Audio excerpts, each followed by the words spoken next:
Hello, welcome guys. Today in this video, I'm gonna to show you how to turn off Bluetooth on your desktop PC or laptop.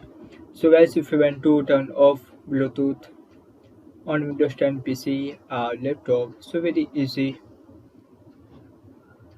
Tap here, click here, and unhide Bluetooth box. That is. And if you want to turn on, so click it. That is.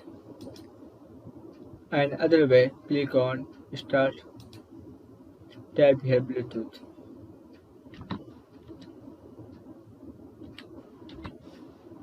Click on Bluetooth and other device settings.